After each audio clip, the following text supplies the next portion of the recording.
प्रातः क्लास चल रहा था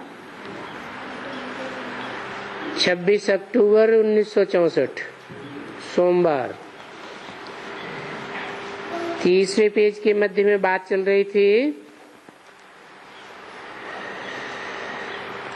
बाप कहते रहते हैं कि बच्चे, अभी देह सहित जो भी तुम्हारे संबंध हैं,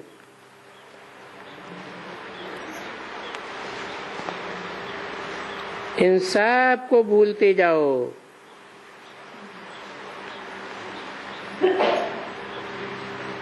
ये देह के संबंध देह के साथ है ना, और देह तुम्हारी पुरानी है, तमो प्रधान पुराने तत्व 5 तत्वों की। तो इस देह सहित जो भी संबंध है, गुरु है, गुसाई है, काका है, मामा, चाचा, माँ बाप, पति, इन सब को भूलते जाओ। भूलते जाओ माना धीरे धीरे भूलने की प्रैक्टिस करते जाओ और मेरे साथ योग लगाते रहो। क्योंकि भक्ति मार्ग में तुम कहते आए हो, और संग बुद्धि का योग तोड़ हम तुम संग जोड़ेंगे।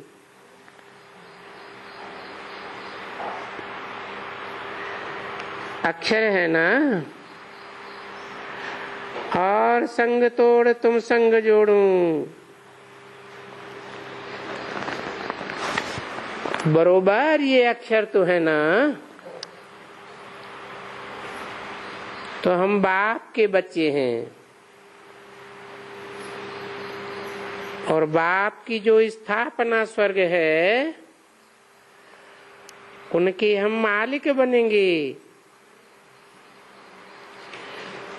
इसलिए क्या करो, एक बाप को याद करो।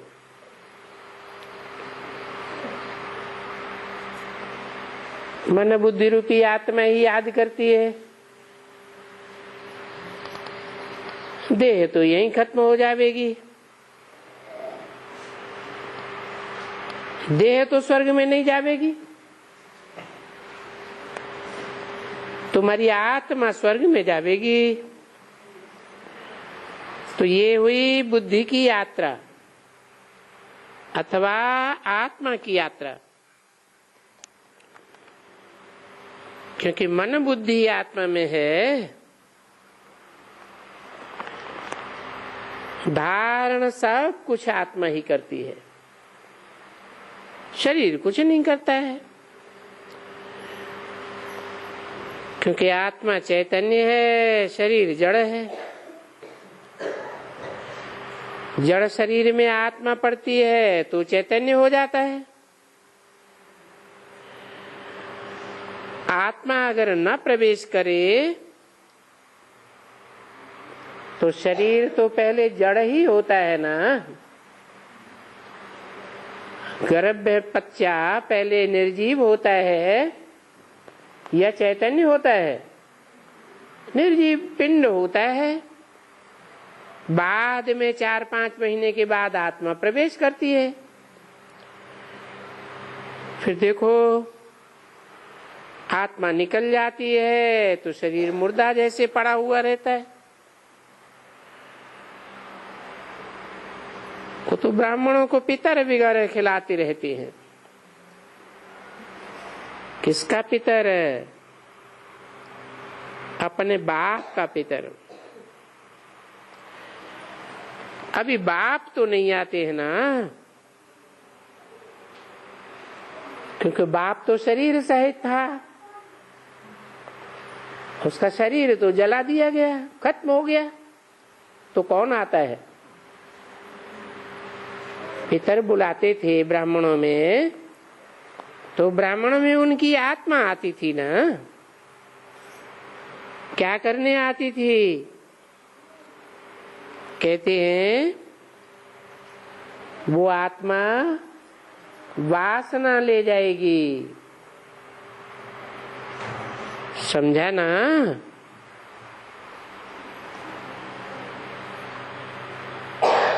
तो ये भी कौन आया हुआ है?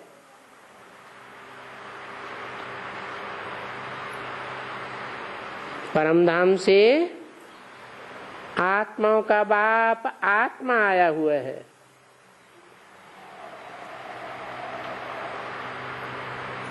ये आत्माओं का बाप ये भी वासना लेता है ना।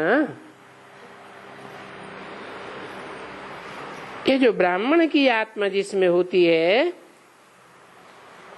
वो जो खाएगी, वो जो आत्मा है सो आकर के वासना ले जाएगी।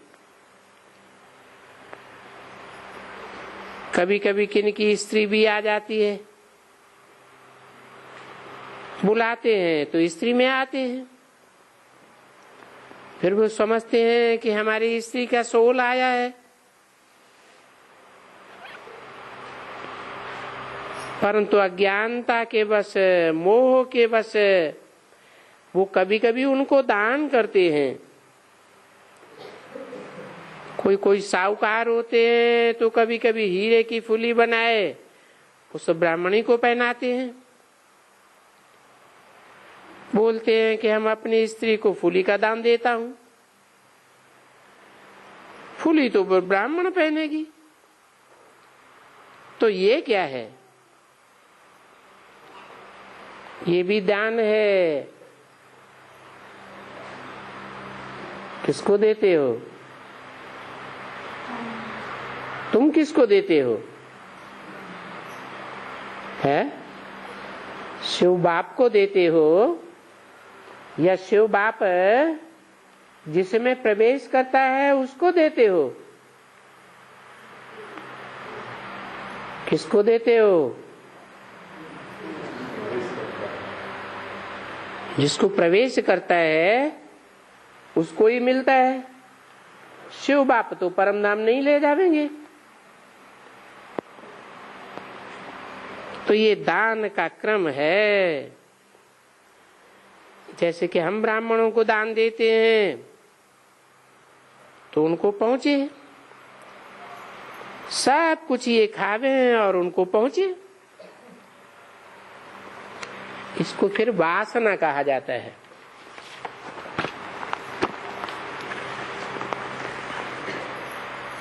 छब्बीस 10-64 की वाणी का चौथा पेज। तो बाप बैठ करके ये राज समझाते हैं कि ब्राह्मण खिलाने का ये कायदा भी भारत में है।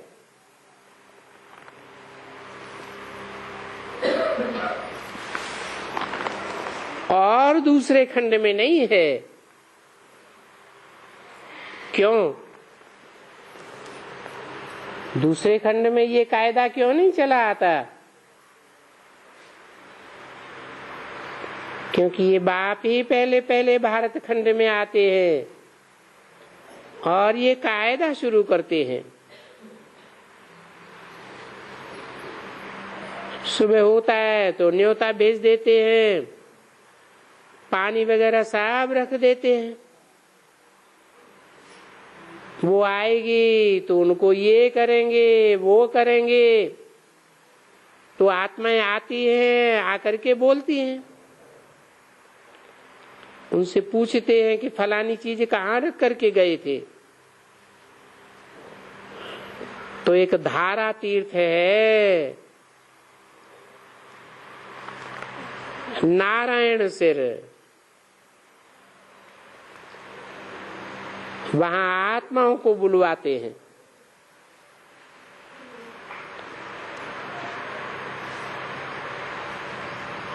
अभी वो रस्म रिवाज कम हो गया है, क्योंकि ब्राह्मणों में ताकत नहीं रही है। तो जो रस्म रिवाज इस संगम युग में बाप ने आकर के शुरू की थी, किसमें आए थे? आत्माओं का बाप शिव बाप कलप पूर्व में भी किस में आए थे जो रस्म रिवाज चली आती है? नारायण की आत्मा में। तो यादगार वो धारा तीर्थ बना हुआ है नारायण सिर।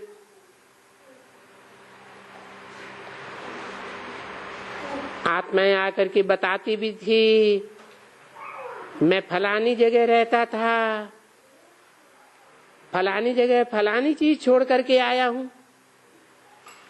ऐसे भी होता था,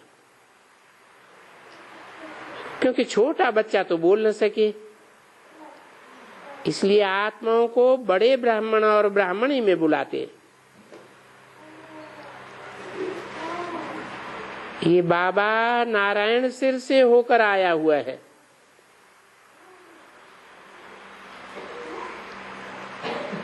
तब जबकि छोटेपन में ऊंट पर या डग्गे की गाड़ी पर जाना होता था, तभी बाप बैठ करके बच्चों को समझाते हैं, लाडले बच्चे ये याद की मंजिल है और ये लंबी मंजिल है। तो तीर्थ पर जाते हैं, धारा तीर्थ पर गया, अमरनाथ पर गया, चक्कर लगा करके फिर घर में आ गया। हाँ, ये जरूर है कि जब कोई तीर्थ पर आते जाते हैं तो वो उस समय विकार में नहीं जाते हैं। ये एक बड़ा ला है, कायदा है। भले क्रोध वगैरह कुछ भी हो जाए, लोभ हो जाए, कुछ भी हो जावे, पर काम की बात जहां तक है पवित्र जरूर रहेंगे। कि हम तीर्थ पर जाते हैं इसलिए पवित्र जरूर रहेंगे। अच्छा, फिर जब घर में आते हैं तो फिर वो अपवित्र बन जाते। देखो, अभी तक भी पवित्रता की कितनी महिमा है।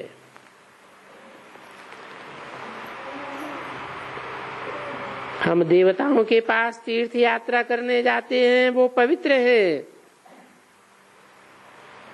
तो हमको भी पवित्र जरूर रहना है। सारी बात पवित्रता के ऊपर है। दुनिया के सारे काम पवित्रता से होते हैं। बाप कहते हैं, तुम जो आत्माएं शरीर में हो, अभी तुम तो पतित हो ना। पतित आत्मा तो पतित शरीर। सोना अगर पतित है तो जेवर भी पतित, क्योंकि सोने को पतित बनाने के लिए 14 कैरेट 9 कैरेट मुलम्मा भी बनाए देते। 1 कैरेट भी नहीं, गिल्ट ही गिलट दे देते हैं, मिक्स कर देते। सोने में चांदी मिक्स करते, तांबा मिक्स करते, पीतल मिक्स करते, और अभी तो देखो 1 कैरेट भी नहीं, सारा ही मुलम्मा। तो उस समय में तो बरोबर झूठी आत्मा है। तो जरूर उनको शरीर भी कैसा मिलेगा, झूठा मिलेगा या सच्चा मिलेगा? झूठा ही शरीर मिलता है। जो भी शरीर में छिद्र है सब से बदबू ही बदबू निकलती है, क्योंकि विकारों की जन्म जन्मांतर की बदबू भरी हुई है। तो झूठा ही झूठा, खाद ही खाद है इनमें। अभी पतित बने हैं तब जबकि इनमें खाद है, बस। तो इस समय में सभी एकदम पतित हैं, शुरू से लेकर के लक्ष्मी नारायण से लेकर के उनकी राजधानी से लेकर के जो भी आत्माएं उनके पीछे पीछे परमधाम से आती गई हैं, जिनके थोड़े जन्म होते हैं, वो सब इस समय में पतित हैं। कब से पतित बनना शुरू हुआ है? अरे कब से? ऐसे नहीं द्वापर से ही पतित बनना शुरू हुआ, नहीं, सतयुग के आदि से ही पतित बनना शुरू हो गया।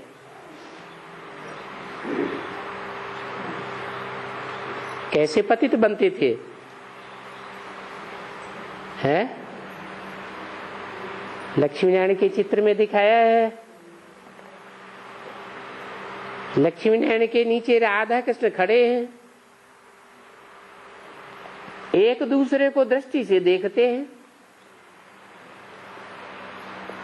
दृष्टि योग से ही संतान पैदा हो जाती है। तो दृष्टि से पतन हुआ ना, तब तो कलाएं कम होती हैं।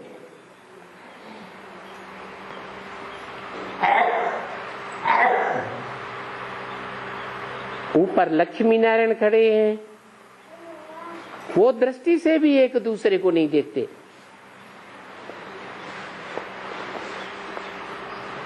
तो वो पतित बनते हैं या पावन ही पावन है? पावन ही पावन है। अगर पावन ही पावन है तो राधा कृष्ण का सतयुग में जन्म कैसे देंगे? है वाइब्रेशन से। जैसे पपीते का वृक्ष होता है, भले 1-2 मील पपीते का नर या मादा वृक्ष कहीं भी न हो, 2 मील दूर हो, तो वहां से भी पराग खींच लेता है।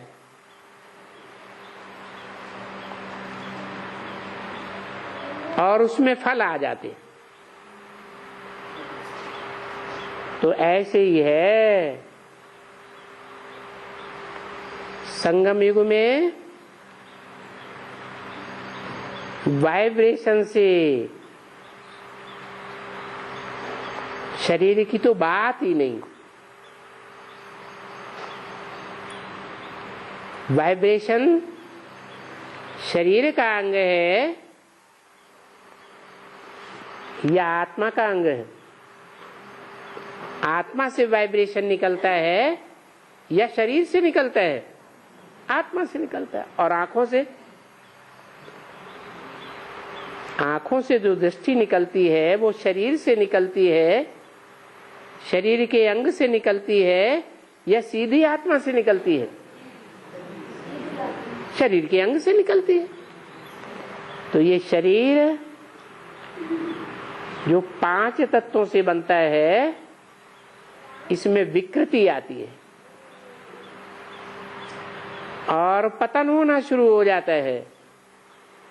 इसलिए बाप कहते हैं इस देह को भूल जाओ, देह के अंगों को भी भूल जाओ, देह के सब संबंधों को भूलना है।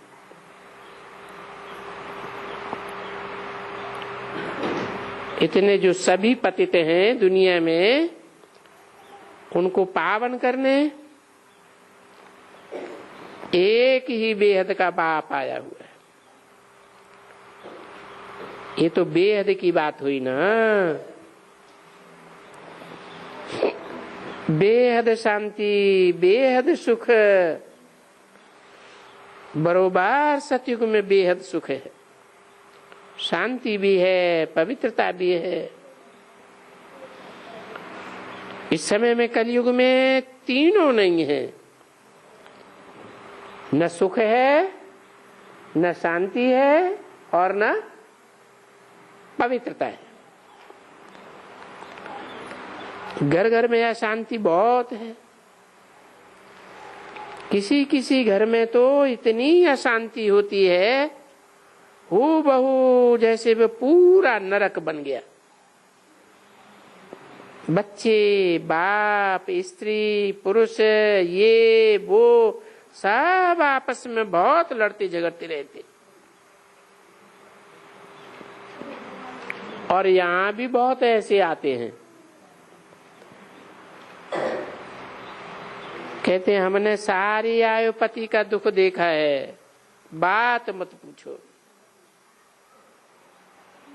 बाप आते हैं, कहते हैं बच्चे अभी ये बचपन भूलो नहीं, अगर बचपन भूल गए तो वो जो ऊंचे से ऊंचा वर्षा मिलता है वो भूल जाएंगे, क्योंकि सब गुमाए देंगे।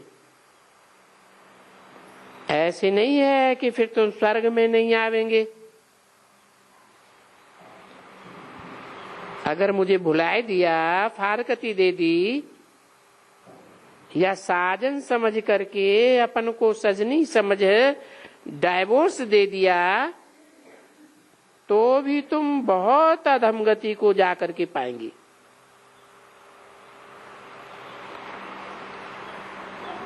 कहाँ? सतयुग त्रेता में? सतयुग त्रेता में नहीं, क्या द्वापर कलयुग में जब जाएंगे, उतरते उतरते आत्मा द्वापर युग में जाएगी ना, तो बहुत अधम गति को पाएंगे, परंतु स्वर्ग में तो जरूर आएंगे।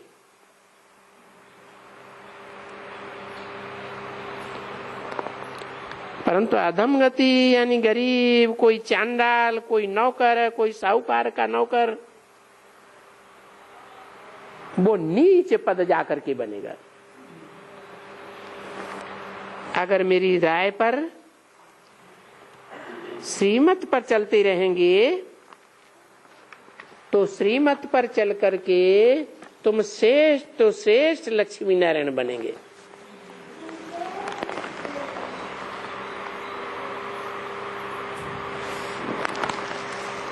छब्बीस 10-64 की वाणी का 5वां पेज। अभी जरूर कहेंगे ना, सतयुग में सबसे श्रेष्ठ ते श्रेष्ठ कौन बने है? ये लक्ष्मी नारायण बने। वो भी याद है कि बरोबर से सीता और राम त्रेता में आते हैं, यानी 2 कला कम, तो उनको बाण देते हैं, उनको क्षत्रिय पने की निशानी दे दी है।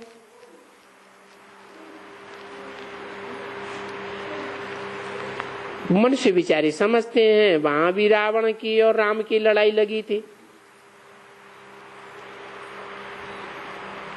बोलते हैं ये क्षत्रिय वर्ण में चला जाता है।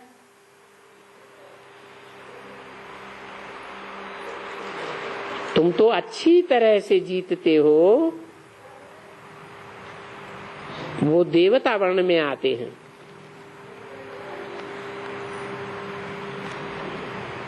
तो तुम जानते हो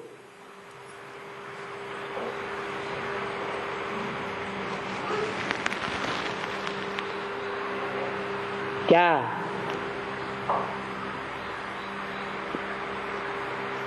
क्या जानते हो?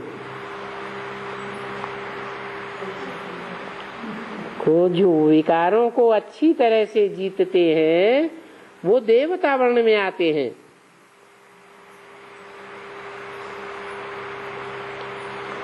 और जो यहाँ माया से हारेंगे, युद्ध में माया पर पूरी जीत नहीं पहन सकेंगे, नापास होंगे, 33 मार्च से नीचे चले जाएंगे, तो उनको फिर क्षत्रिय कहा जाता है। वो त्रेता में सीताराम डायनेस्टी में चला जाएगा। इसलिए उनको ये बाण है।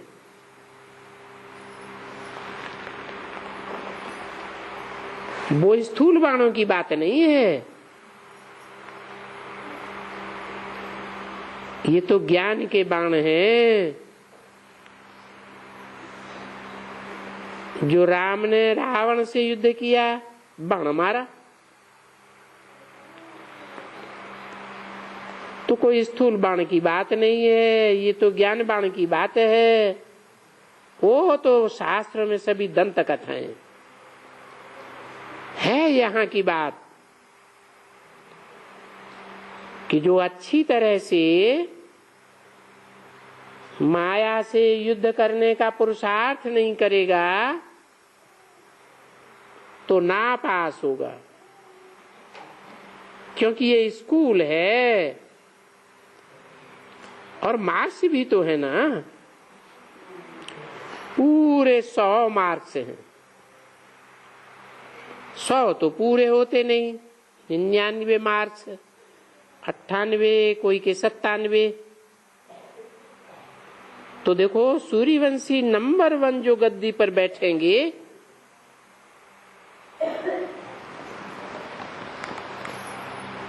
नंबर 2 वो तो मार्क्स से कम हो गया। सीताराम के लिए बताया कि वो कमती मार्क्स से, यानी 33 मार्क्स से नीचे चले जाते हैं।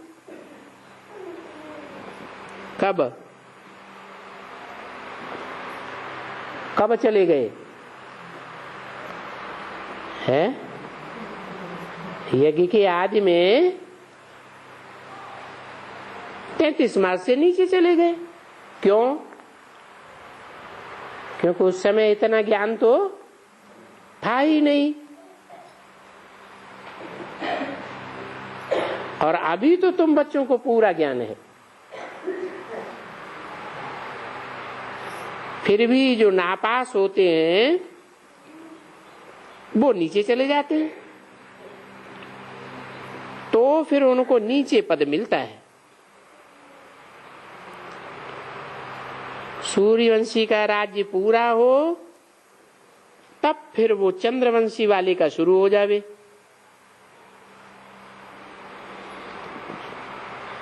फिर तो सूर्यवंशी भी चंद्रवंशी बन जाते हैं। ऐसे नहीं कि सूर्यवंशी ही रह जाएंगे, नहीं। सूर्यवंशी राजधानी तो पास्ट हो गई,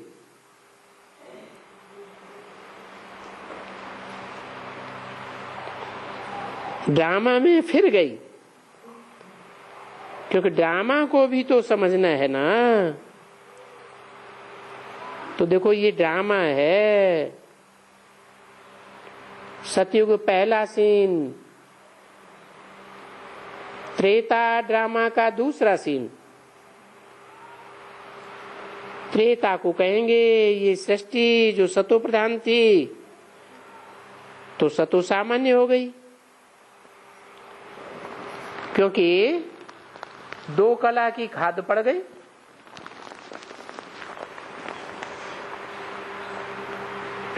पीछे खाद पड़ती जाती है। पहले गोल्डन होते हैं, शुद्ध सोना, फिर सिल्वर की खाद पड़ती है।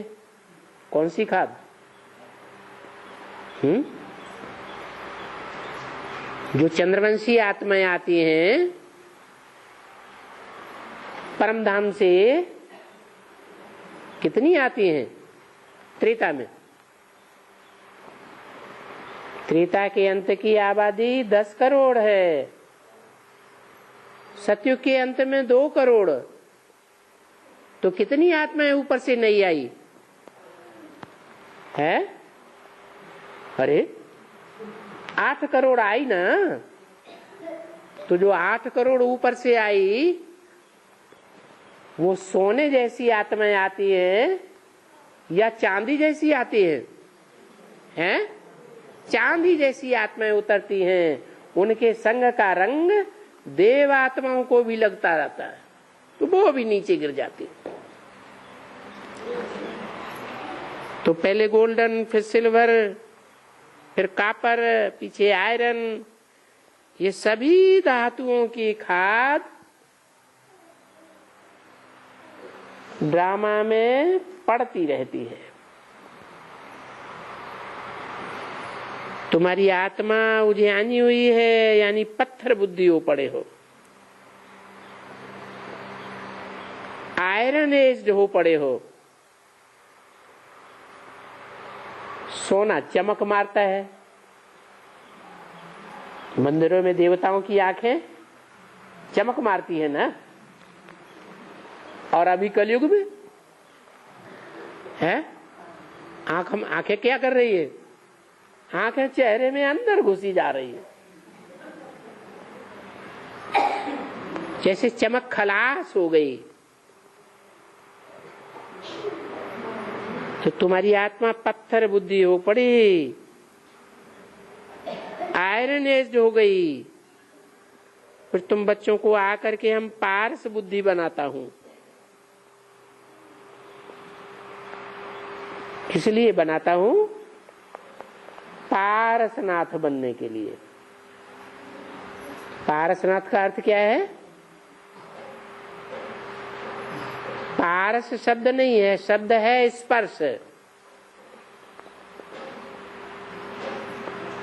किसी को स्पर्श भी करेंगे तो भी उनको संग का रंग लग जाएगा। तो पारस नाम प्रसिद्ध है। ऐसा पारसनाथ मैं तुमको बनाता हूं। क्या? जब तुम संपन्न बन जावेंगे, संपूर्ण पवित्र बन जावेंगे, तो दुनिया की कोई आत्मा को भी दृष्टि देंगे, 2 शब्द भी सुनावेंगे, थोड़ा भी संसर्ग संपर्क संबंध में आवेंगे तो उनकी चढ़ती कला हो जाएगी। तुम्हारे स्पर्श मात्र का भी संग का रंग उनको लगेगा जरूर, वो भी पावन बनेंगे। अभी तो तुम्हारी आत्मा उलझानी हुई है। आत्मा को कहते हैं क्योंकि उनमें बुद्धि है ना। हे आत्मा, उठते बैठते चलते कर्म करते अपने बुद्धि का योग अर्थात याद बाप के साथ रखो। जब कोई को भोग लगाते हैं देवताओं का तो उनको याद करके लगाते हैं ना। तो तुम जब भी कुछ काम करो, जितना हो सके इतना हमारी याद में करो, तो तुमको दूसरे का संग का रंग नहीं लगेगा और तुम्हारा संग दूसरों को लग जाएगा। तो सेफ्टी हो गई ना।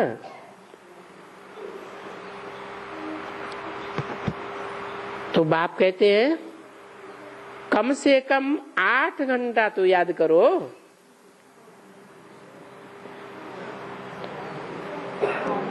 गवर्नमेंट में भी 8 घंटे सर्विस करते हैं ना। ये भी ईश्वरीय गवर्नमेंट है। कितनी याद करेंगे याद की सेवा? कम से कम 8 घंटे तक अपनी याद की प्रैक्टिस बढ़ाओ। बाबा की याद क्यों करो? क्यों बोलते हैं गवर्नमेंट की सर्विस करो? क्योंकि इस याद से तुम्हारे में प्योरिटी बहुत आ जाएगी। किसकी याद से? है बाप की याद से। बाप कैसा है? एवर प्योर है। क्या? दुनिया की और जो आत्माएं हैं वो एवर प्योर नहीं है, लेकिन बाप एवर प्योर है। किस रूप में? बिंदी रूप में एवर प्योर, या परमधाम से जो बिंदी शिव बाप आते हैं, शरीर में प्रवेश करते हैं मुकर्रर रथ में, तब एवर प्योर है। कब एवर प्योर है? अरे शिव बाप आते हैं तो पतित तन में आते हैं या पावन तन में आते हैं? पतित तन में आते हैं। तो जिस पतित तन में आते हैं उसके संग के रंग से पावन बनेंगे या पतित बनेंगे? पावन बनेंगे। लेकिन एक शर्त है, बाबा बोलते हैं जब तुम ब्रह्मा बाबा की गोद में जाते तो पूछते हैं किसकी गोद में आए हो? तो कोई बच्चे कहते हम ब्रह्मा बाबा की गोद में बैठे हैं, कोई कहते हम तो शिव बाबा की गोद में आए हैं। तो जो कहते हैं कि हम शिव बाबा की गोद में आए हैं, उनको किसकी याद है? हैं? शिव बाबा की याद है। और जो कहते हैं हम ब्रह्मा बाबा की गोद में बैठे हैं, उनको देहधारी की याद है या निराकार की याद है? देहधारी की याद है। ये भी याद नहीं है कि निराकार इस साकार में आया हुआ है। वो निराकार एवर प्योर है, परंतु वो एवर प्योरिटी साबित तब होती है जब साकार शरीर में आवे। साकार शरीर में आकर के पुरुषार्थ कराता है। कैसा पुरुषार्थ? पतित से पावन बनने का पुरुषार्थ। तो उस पतित से पावन बनने में भी टाइम लगता है या नहीं लगता है? टाइम लगता है। कितना टाइम बताया? तुम बच्चों को तमो प्रधान से पतित से पावन बनने में, सतो प्रधान बनने में कितना टाइम लगता है? मुरली में बताया 40 से 50 वर्ष लगते हैं। तो ये 40 कब से शुरू हुआ है? कब से शुरू हुआ? 76 से क्यों? 36 से क्यों नहीं है? 36 में ब्रह्मा माँ को पहचाना। शिव बाप के मुकर्रर रथ को किसी ने नहीं पहचाना, ब्रह्मा बाबा ने भी नहीं पहचाना, तो ब्रह्मा कुमार कुमारी कैसे पहचानेंगे? छोटे छोटे बच्चे होते हैं, पहले माँ को पहचानते हैं या बाप को पहचानते हैं? माँ को पहचानते हैं। तो बेसिक ज्ञान में भी ऐसे ही है। जो बेसिक ज्ञान में चलते हैं, छोटे छोटे बच्चे हैं, वो माँ को ही जानते हैं, बाप की पहचान उनको नहीं है। तो बाप जब बच्चे बड़े होते हैं तब बाप उनकी बुद्धि में आता है कि माँ से हमें वर्षा नहीं मिलना है। वर्षा किससे मिलना है? बाप से वर्षा मिलना है। और ये है बेहद का बाप। इस बेहद के बाप से पहले पहले क्या वर्षा मिलता है? धन का, संपत्ति का, मकान का, महलमाड़ियों का, कारखानों का क्या वर्षा मिलता है? ज्ञान का वर्षा मिलता है, पहले पहले ज्ञान मिलता है। तो क्या 36 से ज्ञान नहीं मिला था? है? नहीं मिला था? ज्ञान तो मिला था। क्या? जैसे छोटे बच्चों को ज्ञान मिलता आ, का से कबूतर, खा से खरगोश।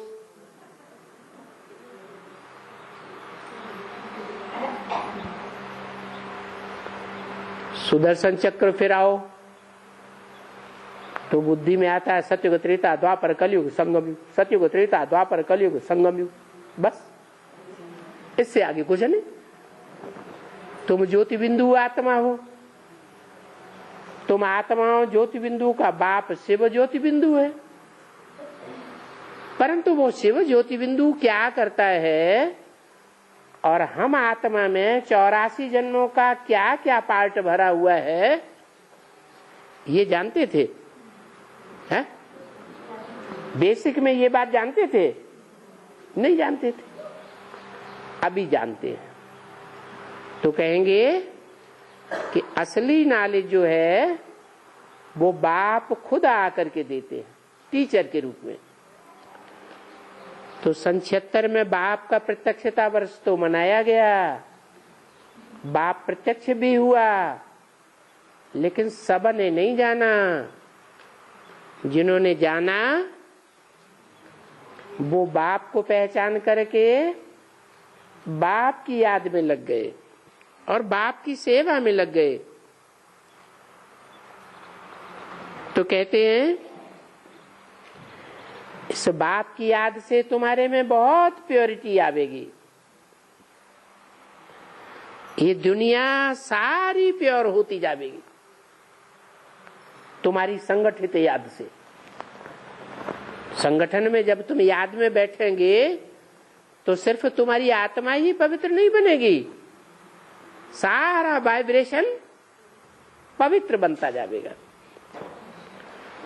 तो तुम जैसे बाबा को इस पति सृष्टि को प्योर बनाने के लिए मदद करते हो। प्योर जो बनेगा वो अपना पद लेगा। बोलते हैं अभी ये तुम्हारी ईश्वरीय गोद है। क्या? कौन बोलते हैं? बाप बोलते हैं अभी ये तुम्हारी ईश्वरीय गोद है। कहां से ईश्वरीय गोद है? हैं? पहले असुरों की गोद में थे। क्या? असुर क्या करते हैं? है?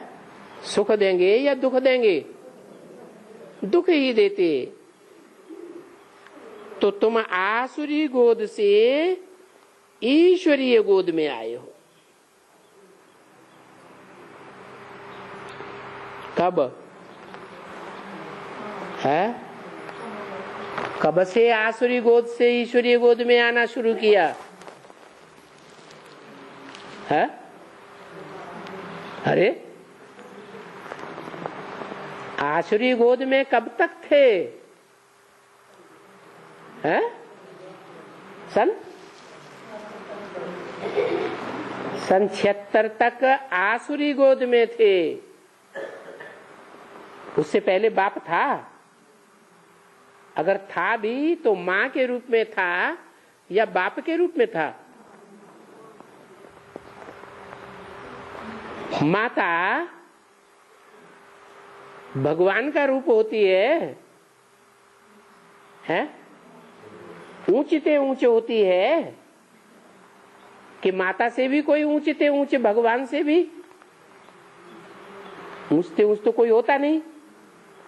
माता तो भगवती कहेंगे और भगवान, भगवान उससे भी ऊंचा।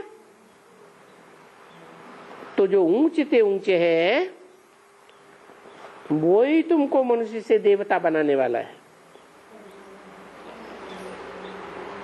तो अब अगर ईश्वरीय गोद छोड़ फिर आसुरी गोद में गए या आसुरी गोद को याद किया, तो जो तुम्हारी याद है उसमें विकर्म विनाश नहीं होगा, क्योंकि तुम्हारी याद टूट जाएगी। तो अभी तुमको मेहनत है इस बात की कि पिछले जन्मों में 63 जन्मों में तुम आसुरी याद में रहते आए, असुरों के संग में रहते आए।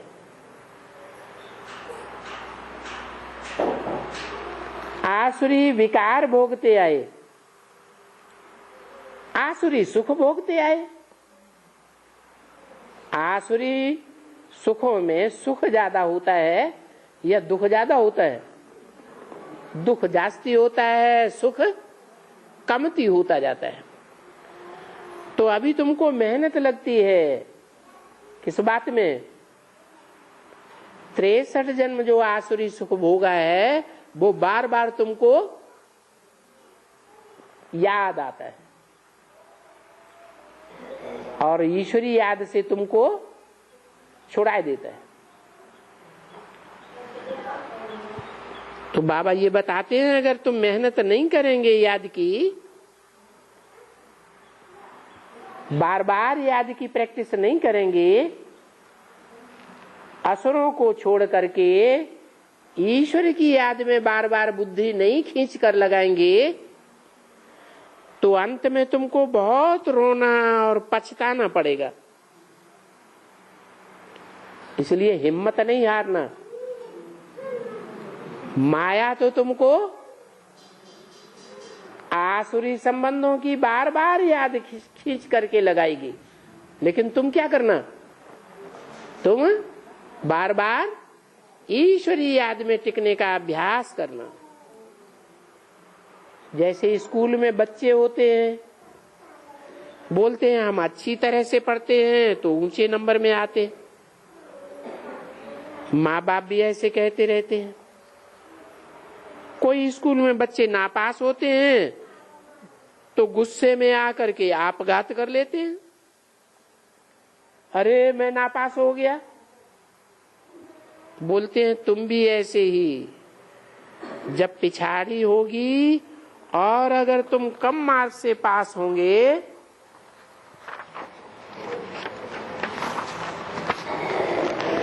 तो तुम बहुत रोएंगे,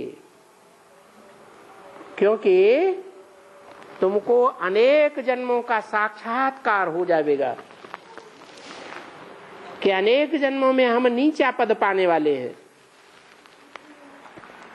कहीं दास दासी बनेंगे, कहीं चांडाल बनेंगे, कहीं 4th क्लास प्रजा में जाएंगे, और अभी धर्मराज की सजा भी खाएंगे।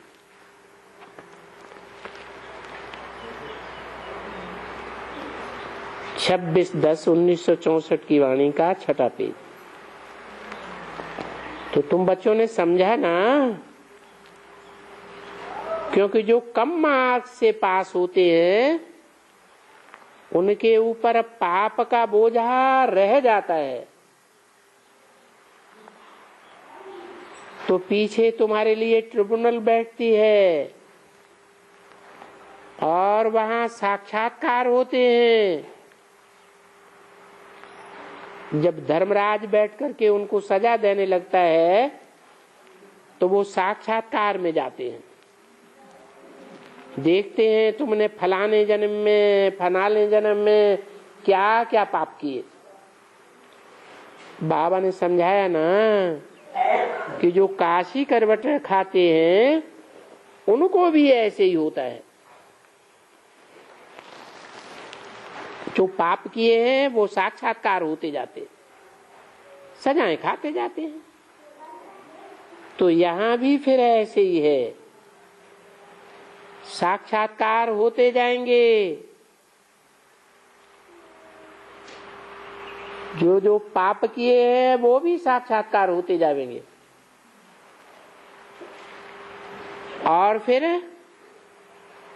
उन पापों के बदले में जो पद नीचा बनेगा वो भी पता लगता जाएगा। पहले पहले साक्षात्कार कराएंगे और धर्मराज कहेगा कि देखो,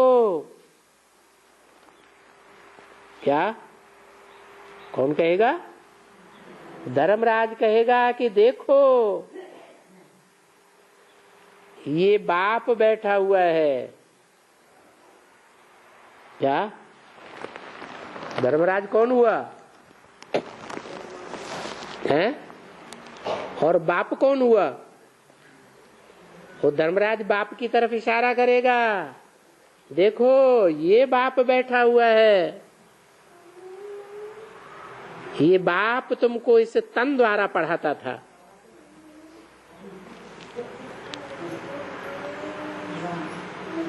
और ये ब्रह्मा का तन भी देखो। क्या क्या देखो है? बाप को भी देखो और इस ब्रह्मा के तन को भी देखो। तुमको ये सिखलाया और तुमने ये पाप किया। पाप साक्षात्कार पाप का होता जाएगा। साक्षात्कार बिगर कभी किसी को सजा नहीं मिलती है। उन विचारों को क्या मालूम कि मुझे सजा मिलती है। तो पापों का साक्षात्कार होता जाएगा। तुमने ये कुकर्म किया, ऐसे ऐसे कुकर्म किए, और एक जन्म का नहीं, जन्म जन्मांतर में जो भी पाप किए उनका साक्षात्कार करते जाएंगे।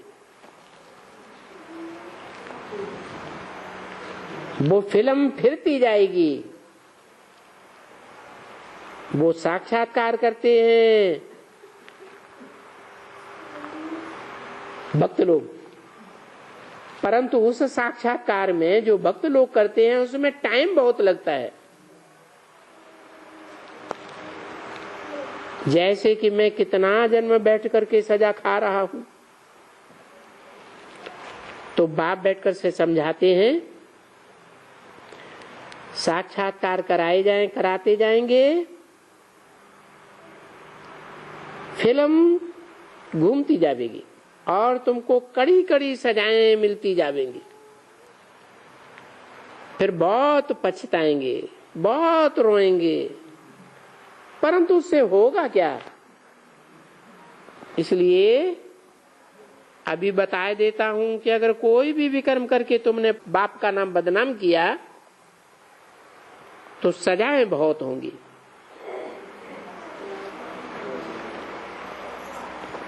बाप का नाम बदनाम कर रहे हैं ना, है? ऐसे ऐसे उल्टे कर्म करते हैं कि दूसरों को भी महापापी की लिस्ट में डाल देते हैं। क्योंकि मैं जो खुद आता हूं पढ़ाने के लिए, तो ऐसे थोड़ी ही है। ये तो कहते हैं कि बच्चे, मुझे अपने सदगुरु के निंदक नहीं बनना, नहीं तो सजाएं भी खाएंगे और पद भी भ्रष्ट हो जाएगा। परंतु भक्ति मार्ग में ये बात उन लौकिक गुरुओं ने ले ली है। क्या? सदगुरु निंदक ठौर न पावे। वो अपन को सदगुरु समझ के बैठ गए। अरे कौन सी ठौर की बात है? हैं? सदगुरु निंदक ठौर न पावे। उन गुरुओं के पास कौन सा ठौर है? वो तो खुद ही अपना घर घाट छोड़ करके जंगल में, कांटों के जंगल में चले जाते। ये तो बाप का ठौर है, सुखधाम और शांति धाम। वो भी बाद में आएगा। यहां तो तुमको इसी जन्म में देखना है कि जो पाप कर्म करेंगे, बाप का नाम बदनाम करेंगे, उनको और धर्मों में और देशों में ईश्वरीय सेवा करने के लिए भटकना पड़ेगा, जहां बम फट रहे होंगे, भयंकर विनाश हो रहा होगा। ऐसी परिस्थितियों में, विकराल परिस्थितियों में रहना पड़ेगा और ईश्वरीय सेवा करके जो ईश्वर की ग्लानि कराई है उसका उजूरा भरना पड़ेगा। बाकी जो बच्चे श्रीमत पर चलने वाले हैं उनको बाप का ठौर मिलेगा। वो भारत में ही रहेंगे या विदेशों में भटकेंगे, भारत में ही बाप के गले का हार बन करके रहेंगे। तो बोला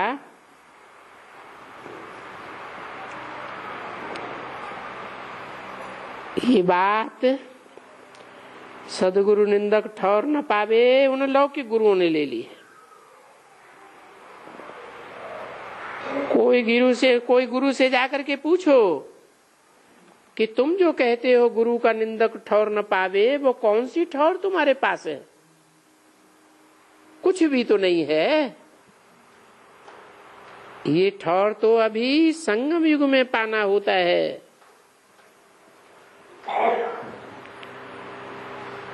इसको कहा जाता है सदगुरु, सत्य बाप, सत्य टीचर। और ये एक ही है, सत्य बाप भी है, सत्य टीचर भी है, सत्य टीचर के साथ सदगुरु भी है। टीचर यानी सच बताने वाला, ट्रुथ बाप कहते भी है गॉड इज ट्रुथ। तो क्या बताएंगे? सच बताएंगे या झूठ बताएंगे? सच्ची बात बताते हैं।